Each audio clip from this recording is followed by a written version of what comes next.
Well, here we are in the historic end of the Alfa Romeo section with a gentleman who probably had a big role in bringing a lot of the interesting Alfa Romeos into Australia, John Lawson, who John and I were in the oil game too far ago, but now you... 40 years ago, 45 years ago. So you claim that you had a direct and indirect involvement in a lot of these cars, so tell me a bit about this one here.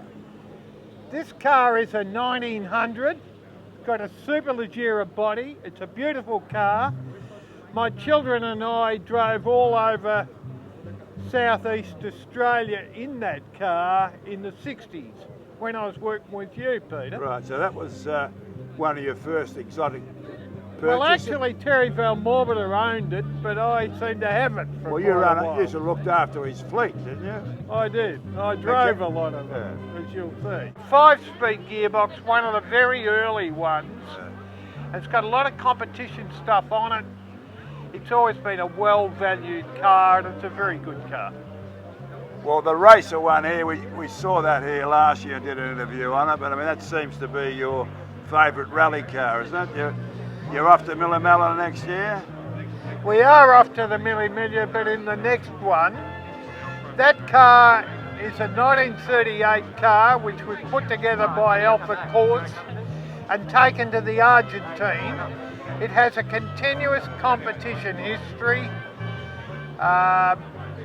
We bought it about 30 years ago in the Argentine. We've run in 19 Targus road tarmac events, 17 podium finishes, 13 outright wins. That car's not been beaten in any road tarmac event since 2001 when the clutch And you put that down to a combination of technical superiority as well as driving skills? We have been clocked in Newfoundland by the Newfoundland Navy at 204.7 kilometres an hour in that car. So how many miles? It's a combination of the extremely good handling and the sheer guts of the car. So they don't make them like that anymore, do they? No, they don't. That has Porsche suspension, made under licence by Alpha. That was the first car that had the all-independent suspension that Alpha made. So in those days they were innovators. Supercharged car, very fast car. So I did 1,400 kilometres in an event last weekend with my son in that car. Well, they seem to enjoy taking the old man out, don't they? You put your goggles on. The old man enjoyed taking them out too. Well, tell us about some of the other ones up the end there, which we'll have a scan later on. The two cars at the end, I imported them as chassis.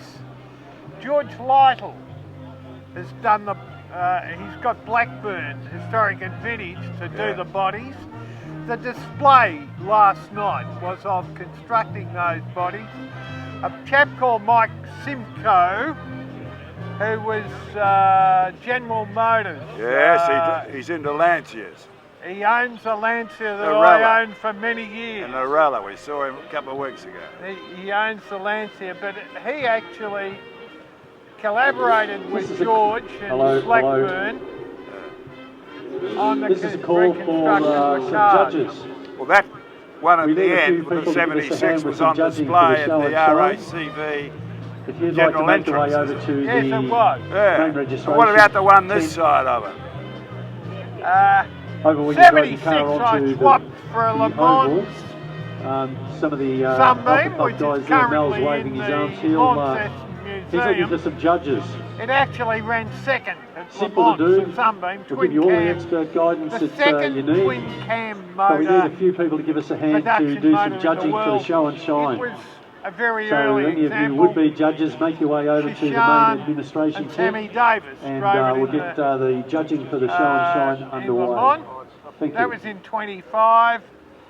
I swapped it for the making to the coupe. The next car I imported a little later, and in actual fact it's basically the same as this car. It's a 38 car and the Superleggera body is now on it, but it's basically the same car as this car, Mine has different gearing because I run it in Targa, Tasmania. So we run this as a road racing car. They're wonderful Have cars. you got any other purchases in negotiation at the moment? Well, they're all confidential, you can't talk about it. No, we have a car very like this car, only a Monza one, which I got in with the Alpha there, the 1750. I bought in 1972 for all of 3 million lira. I bought the two of them. It took me 3 days to take the 10-ton of Calabrian farm machinery off them and import them into Australia in due course. But we're rebuilding that car at the moment. Well, we'll probably look forward to seeing that one again in a finished form. Now, Peter, the big car there, I use that in rallies quite a lot. I won day trials, 2-day rallies, and God knows what. It's a 2-wheel brake car. It's a very good car. Terry Valmorvita drove it with his daughter to Western Australia across the Nullarbor. We chased kangaroos. Well, not in the paddock, I heard. But it's got, so they've all got a bit of history. But each of those 5 cars plus the others, 6 cars, I had an involvement with. Well, I think you got to get a lot of credit because you had a passion there which you've turned into something that probably kept you a lot longer than doing mundane things. We intend to write a book on the early Alphas. Barry Edmonds and I will probably write that. That'd be terrific. We'll cover the 14 cars I imported as well as others. Well, you're a credit to the industry and good to see you again. Well done. I doubt if safe anybody driving. would call me a credit, but never mind. Well, I'm giving you credit. All right, thank you.